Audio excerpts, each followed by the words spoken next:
أقدم لكم إذن كيفية تفعيل هذه الخاصية. أولا يجب أن يكون الهاتف متصل بالشبكة الإنترنت، ثم نتوجه إلى الإعدادات،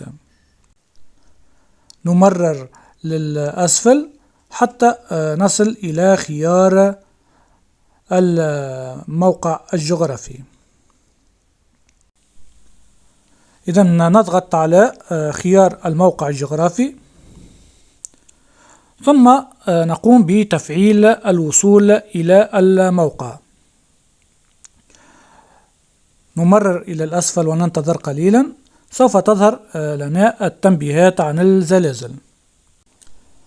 نضغط إذن على هذه الخاصية، ثم نقوم بتفعيلها، أي تفعيل التنبيهات عن الزلازل بتبديل العلامة إلى اللون الأزرق كما تشاهدون في هذا المقطع.